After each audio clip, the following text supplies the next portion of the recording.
मुझे बेहद खुशी है कि ये आज वेस्ट टू एनर्जी प्लांट, कूड़े से बिजली बनाने वाला प्लांट और खाद बनाने वाला प्लांट शुरू हो रहा है।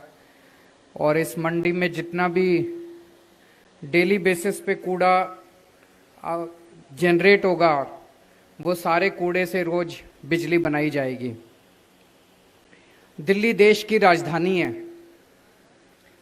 राजधानी होने के नाते राजधानी जैसे दिखना भी नहीं चाहिए, उस लेवल की साफ सफाई भी होनी चाहिए। लेकिन हम देखते हैं कि बहुत ज़्यादा चारों तरफ कूड़ा ही कूड़ा रहता है। कूड़े के 3 बड़े बड़े पहाड़ बन गए दिल्ली के अंदर। ये जो आज प्लांट चालू हो रहा है, इसी किस्म के ढेर सारे प्लांट्स पूरी दिल्ली में लगने की जरूरत है। ये छोटा सा प्लांट है, 15 टन कूड़ा कुछ भी नहीं होता। उससे 1500 यूनिट बिजली डेली बनेगी, वो भी कुछ भी नहीं होती। छोटा सा प्लांट है, लेकिन ऐसे छोटे छोटे सैकड़ों प्लांट पूरी दिल्ली के अंदर लगने की जरूरत है। तो एक तरफ कुछ बड़े प्लांट भी लगे हुए हैं वेस्ट टू एनर्जी के, वो भी अच्छी बात है। और दूसरी तरफ बहुत सारे छोटे छोटे प्लांट पूरी दिल्ली के अंदर लगेंगे, तो हम फिर ऐसी सिचुएशन में पहुंच सकते हैं कि दिल्ली का सारा कूड़ा, चाहे वो मंडी से निकले, चाहे घरों से निकले, चाहे दुकान से निकले, चाहे फैक्ट्रियों से निकले, सारा कूड़ा जो है वो फिर इन पहाड़ों पे नहीं जाना चाहिए। कूड़े के पहाड़ों पे एक भी दाना कूड़ा पहाड़ों पे नहीं जाना चाहिए। वो सारे के सारा कूड़ा डेली खत्म हो जाना चाहिए। या तो खाद बन जाए, या उससे बिजली बन जाए, या वो फिर ईंटा भट्ठे में चला जाए। कहीं ना कहीं उसका रिसाइकलिंग होना चाहिए, तभी दिल्ली आगे बढ़ सकती है। नहीं तो ये कूड़े के पहाड़ का तो कोई अंत ही नहीं है। आज इनका ये हाल है, 10 साल बाद और इतने ऊंचे हो जाएंगे उसके बाद। तो अब अपने को इसकी तरफ ध्यान देना पड़ेगा। और उस दिशा में मैं समझता हूं कि आज ये जो छोटा सा प्लांट शुरू किया जा रहा है, इसका बहुत बड़ा महत्व है। प्लांट छोटा है, लेकिन इसका महत्व बहुत बड़ा है। दूसरी चीज आज मैं इस मौके पे चर्चा करना चाहता हूं। अभी अपने नगर निगम के कुछ डॉक्टर हड़ताल पे बैठे हैं। उनको कई महीनों से तनख्वाह नहीं मिली। ये हम सब लोगों के लिए बड़े शर्म से डूब मरने वाली बात है। जिन डॉक्टरों ने कोरोना के टाइम पे अपनी जान की बाजी लगा के हमारे परिवार और हमारी रक्षा की, हमारा इलाज किया, हमारी सेवा करी, उन डॉक्टरों को कई कई महीनों तक तनख्वाह ना मिले, ये सही नहीं है। और बड़ा संवेदनशील मामला है। एक तो यह कि इस मुद्दे पे बिल्कुल राजनीति नहीं होनी चाहिए।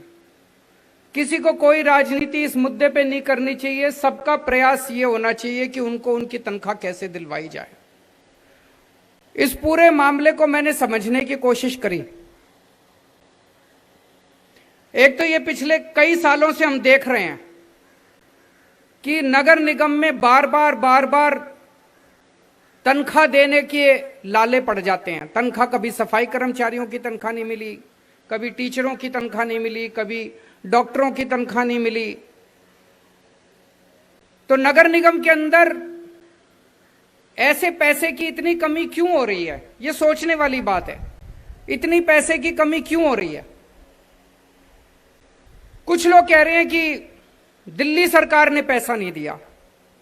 मैंने सारा पता किया, वित्त मंत्री यहीं बैठे हैं, फाइनेंस मिनिस्टर यहीं बैठे हैं। मैंने सारे अधिकारियों से पूछा, एक एक पैसा जितना बनता था,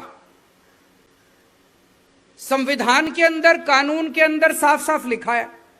भाई टैक्स तो आप लोग देते हो, आपका पैसा है, मेरा पैसा तो है नहीं, मनीष जी का पैसा तो है नहीं। संविधान में लिखा है भाई इतने पैसे आएंगे, ऐसे ऐसे बटेंगे। जितना पैसा संविधान में लिखा है उससे 10 रुपए फालतू दिया है अभी तक हमने।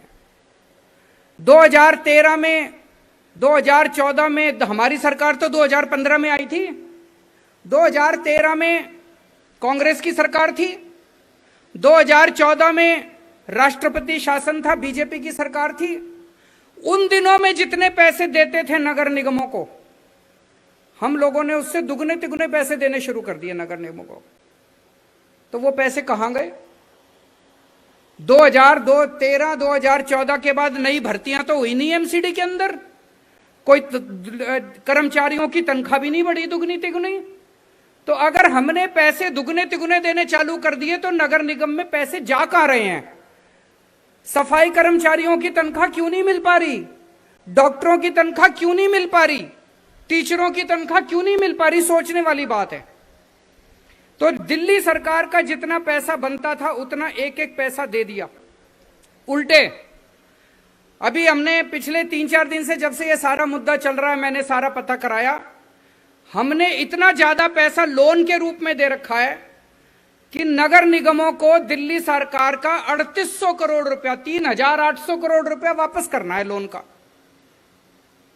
हमने पैसा नहीं देना, नगर निगमों को 3800 करोड़ रुपया वापस करना है हमारा। जल बोर्ड पानी देता है नगर निगम को, 3000 करोड़ रुपया जल बोर्ड का बिल बकाया पड़ा है, जल बोर्ड को वापस करना है नगर निगमों ने। तो हमने तो अपना पैसा उल्टे ले नहीं रखा, उनके पास पड़ा है। फिर मैंने पता कराया तो केंद्र सरकार पूरे देश में जितने नगर निगम हैं उनको ग्रांट देती है। पूरे देश में जितने नगर निगम हैं उनको ग्रांट देती है केंद्र सरकार 485 रुपए प्रति व्यक्ति के हिसाब से। उस नगर निगम में जितने लोग रहते हैं 485 रुपए प्रति व्यक्ति के हिसाब से। पूरे देश में सारे नगर निगमों को केंद्र सरकार ग्रांट दे रही है। पिछले कुछ सालों से दिल्ली के 3 नगर निगमों को ग्रांट नहीं मिल रही केंद्र सरकार से। पूरे देश में सारे नगर निगमों को ग्रांट मिलती है, दिल्ली को छोड़ के। दिल्ली में 2.25 करोड़ जनसंख्या है, 485 रुपए प्रति व्यक्ति के हिसाब से लगभग 1100-1200 करोड़ रुपए प्रति वर्ष बनते हैं। 10 साल के बन गए 12,000 करोड़ रुपए। 12,000 करोड़ रुपए केंद्र सरकार ने देने हैं नगर निगम के। केंद्र सरकार को देने चाहिए। अगर केंद्र सरकार पैसे नहीं देगी तो नगर निगम कैसे चलेंगे? पूरे देश के अंदर नगर निगमों को पैसा देती है केंद्र सरकार, दिल्ली नगर निगम को नहीं देती। ये तो गलत बात है। दूसरी चीज, मैं थोड़ी सी नगर निगम में चाहे किसी भी पार्टी की सरकार को हो, है तो अपने भाई, अपने ही लोग हैं, उनसे हाथ जोड़ के विनती करना चाहूंगा, थोड़ा सा सही से चला लो नगर निगम। ऐसे इतना मिसमैनेजमेंट, इतना भ्रष्टाचार जो नगर निगम में हो रहा है, ऐसे तो काम नहीं चल सकता। मैं आपको एक उदाहरण देता हूं। अभी मैं परसों एक फ्लाईओवर का उद्घाटन करके आया। ये सीलमपुर वाला फ्लाईओवर, शास्त्री पार्क वाला फ्लाईओवर परसों मैंने उद्घाटन करा।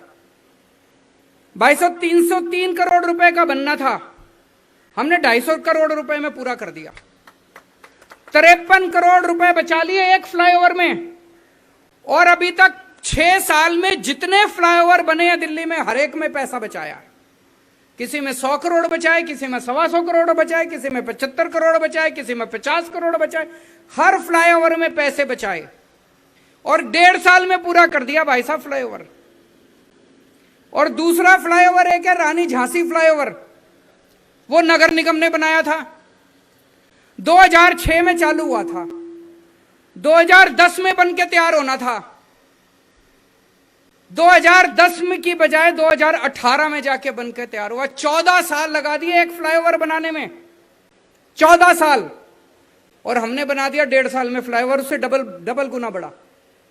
178 करोड़ रुपए का फ्लाईओवर बनना था रानी झांसी फ्लाईओवर नगर निगम वाला। 178 करोड़ की बजाय 750 करोड़ रुपए का फ्लाईओवर बन के पूरा हुआ है। एक फ्लाईओवर में 550 करोड़ रुपए ज्यादा लगा दिए। कहां गए ये पैसे? कहां गए ये पैसे? सबको पता है कहां गए पैसे। तो भाई साहब, इतने भ्रष्टाचार से, इतने मिसमैनेजमेंट से फिर जनता, आखिर जनता यही कहती है ना जी, कब तक दें टैक्स आपको, कितना टैक्स दें आपको? घाटे में ही चलेगा नगर निगम, फायदे में कैसे चलेगा? ऐसे तो नगर निगम नहीं चल सकते। आपको भ्रष्टाचार कम करना पड़ेगा। अब समय आ गया है। अब ये नहीं है भाई जब मर्जी पहुंच जाओ, पैसे दो जी, पैसे दो जी, पैसे दो जी। पैसे जा कहां रहे हैं? जनता ये पूछना चाहती है पैसे जा कहां रहे हैं, डॉक्टरों को तनख्वाह क्यों नहीं मिल रही। अभी अभी आने से पहले मैंने पता किया 12,000 करोड़ रुपए का टोटल बजट है नगर निगम का, 6,000 करोड़ रुपए की तनख्वाह का बजट है। तो 12,000 करोड़ रुपए तुम्हारे पास आते हैं, 6,000 करोड़ रुपए की तनख्वाह देनी है तो तनख्वाह तो दे सकते हो, तनख्वाह क्यों नहीं जा रही, डॉक्टरों की तनख्वाह क्यों नहीं मिल रही। मिलनी चाहिए डॉक्टरों की तनख्वाह। डॉक्टर क्यों बैठे हैं हड़ताल के ऊपर, उनको हड़ताल पे नहीं बैठना चाहिए, उनको हड़ताल की बजाय उनको अस्पतालों के अंदर बच्चों का इलाज करना चाहिए, हमारे परिवार के लोगों का इलाज करना चाहिए।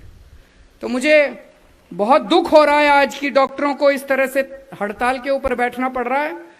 मैं केंद्र सरकार से निवेदन करूंगा, इस वक्त अगर मेरे पास पैसा होता, भाई साहब, दिल्ली सरकार भी इस टाइम बहुत ज्यादा घाटे में चल रही है क्योंकि कोरोना के टाइम है, कोरोना के टाइम में पैसा नहीं आ रहा, बिल्कुल टैक्स ही नहीं आ रहा हमारे पास, पैसा ही नहीं आ रहा हमारे पास, लेकिन फिर भी हम लोग किसी तरह से अपना मैनेज करके, ठीक मैनेज करके काम चला रहे हैं। अभी तक हमने तनख्वाह की किल्लत नहीं होने दी दिल्ली सरकार के अंदर, सबको तनख्वाह टाइम पे दे रहे हैं, टीचरों को, डॉक्टरों को, कर्मचारियों को, अफसरों को, सबको टाइम पे दे रहे हैं तनख्वाह, अच्छे से मैनेज कर रहे हैं हम लोग। हम रो नहीं रहे कि पैसे नहीं दिए, पैसे नहीं दिए, जो पैसा आ रहा है, जो जनता से पैसा आ रहा है उसको ठीक से मैनेज कर रहे हैं। लेकिन मेरे पास, हमारे पास अगर पैसा होता दिल्ली सरकार के पास, मैं आज ही, चाहे संविधान में लिखा हो नहीं लिखा हो, जो मर्जी करना पड़ता मेरे को, मैं आज ही जाके डॉक्टरों की तनख्वाह दे आता। लेकिन हमारे पास पैसा नहीं है अभी, इसलिए मैं केंद्र सरकार से अपील करना चाहूंगा कि बेचारे डॉक्टर बहुत ज्यादा तकलीफ में हैं, उनकी कई कई महीनों से तनख्वाह नहीं मिली, उनके घर वाले उनका इंतजार कर रहे हैं, कोरोना ड्यूटी पे थे, ऐसे टाइम पे इनको तो हमें मेडल देने चाहिए थे, इनको मेडल देने की बजाय इनको हमने दुखी कर रखा है। तो केंद्र सरकार जो उनको 12,000 करोड़ रुपए देना है नगर निगम का, उसमें से थोड़ा सा पैसा दे दे ताकि डॉक्टरों की तनख्वाह दी जा सके और इस मुसीबत से हम डॉक्टरों को निकाल सकें। और नगर निगम को भी मैं कहना चाहूंगा कि थोड़ा सा ठीक से मैनेज कर लो, इतना भ्रष्टाचार ठीक नहीं है।